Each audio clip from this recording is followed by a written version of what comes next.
I need to confess to you that at the beginning of the week I was determined to take the readings from our lectionary this week.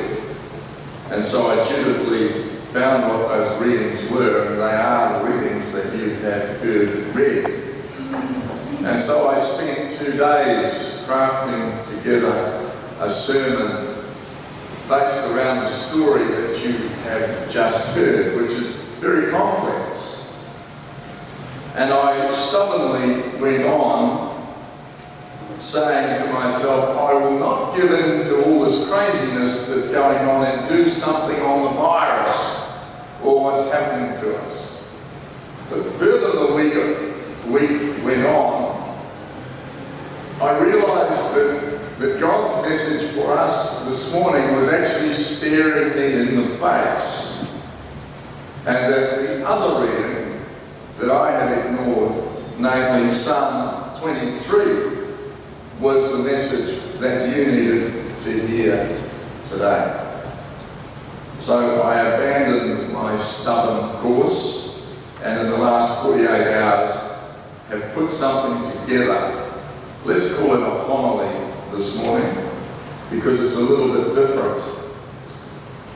Now, I played golf on Saturday morning, and I was talking to one of the chaps there, I'm a Catholic friend of my brother's, about what I was thinking, that I was doing the switch to the 23rd Psalm. He said, oh, that's just a psalm for death and dying. And I said, no, it's actually a psalm for life that is used often, because most people still know it, at sad times. But it's very much a psalm about the journey of life, for goodness sake. And so it is. And so I've pluralised it. When you hear me say something like that, I do this to songs often. I don't like too many songs in the church that are about me, and I. So you'll see that I pluralise them. And here it is, with some emphasis on the things that God promises us in this psalm. Just have a look. The Lord said, we together have everything we need. He lets us rest. He leads us. He gives us new strength. You flip over. He protects us, etc., etc. Now, can you cope with the metaphor that gets you to think that you're a sheep? Can you cope with that? Australians have a very strange reaction, of course, when a Kiwi mentions that. Something you will know what I mean. And if you've come from Indonesia, there's probably not a lot of sheep in Indonesia. But I'm sure, or Samoa, or Tonga, or South Korea. But I'm sure you've seen enough sheep since you've been here. My father-in-law used to say he was a die-hard Aussie. He'd come over here and he'd say, I won't say exactly what he used to say. It's a country of 3 million people and 63 million big sheep. And that was his summary of New Zealand. So Kiwis are used to this metaphor, although they probably don't like to be thought of as sheep. But it is, I think, a particularly apt, appropriate metaphor for us today, because sheep panic very easily. And shepherds in New Zealand use that instinct to shepherd sheep, don't they? They have little biting dogs that are trained to nip the heels and dags of the sheep, and they go around. They're the Hunterways. Well, the Hunterways are the barking ones. I can't remember anymore. The Border Collies are usually the ones. And they have motorbikes. And usually they're 2-stroke motorbikes deliberately, because they make more noise than 4-stroke motorbikes. And they scare the sheep along.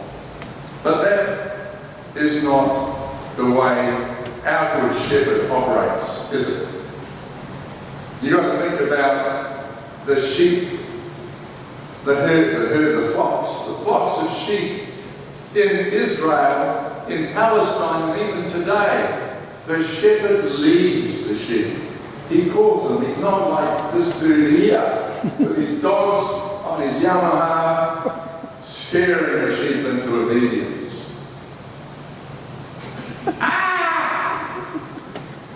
He is a shepherd who shepherds his sheep by using his voice, gently calling them.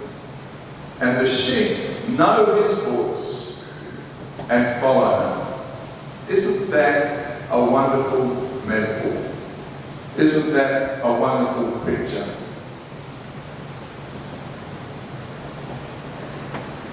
And we flick through these very quickly.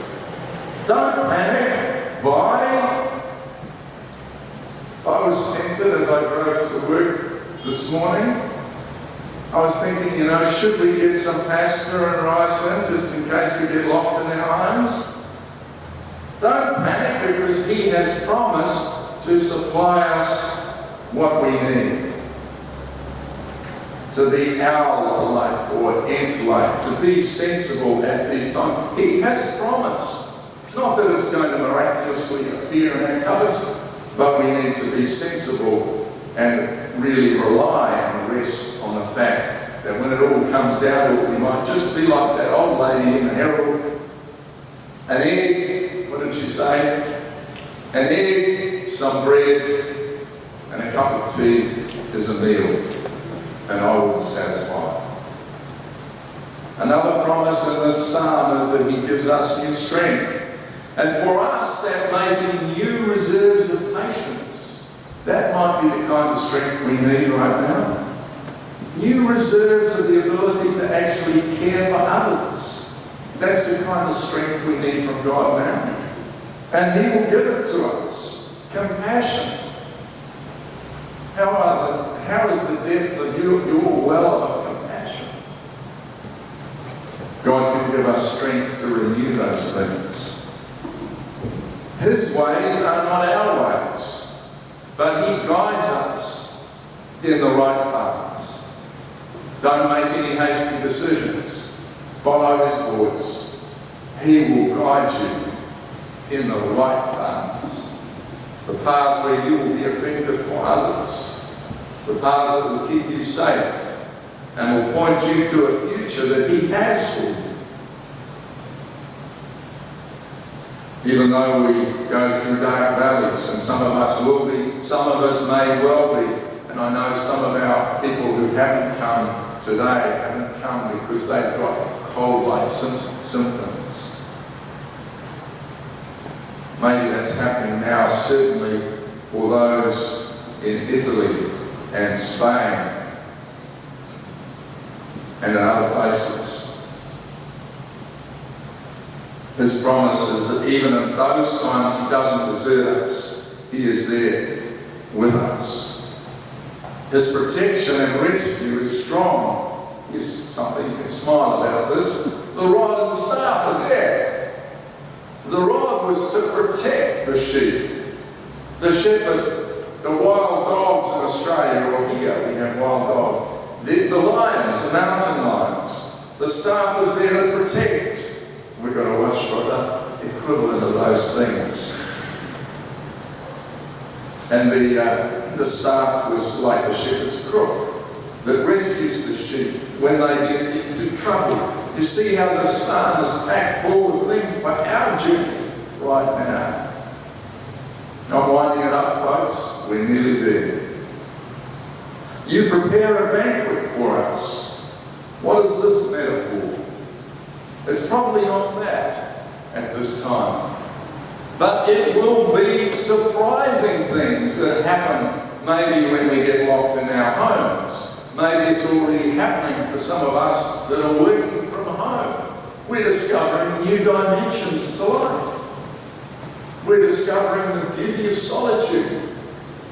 And maybe when we're in homes together as families in the coming days, There will be a banquet where we start to love and understand each other more. The psalm promises us that we will be welcomed like honoured guests. And I couldn't find anything as appropriate as this father and daughter heading home. No place like home. Welcome an honoured guest in his home. And lastly, his great promise, your house will be our home forever. That's now. All those things that we've touched on go back to this psalm this week. But that is a promise, that is an eternal promise. Now, God doesn't promise that we won't have problems. He doesn't promise that we're going to escape this life without having illness or disease. But He does promise that He will go with us in our journey, and ultimately there is a home for us with Him for eternity. Psalm 23. A psalm for a journey. A psalm for the journey that we're all on right now. Amen. Now we're going to sing a hymn.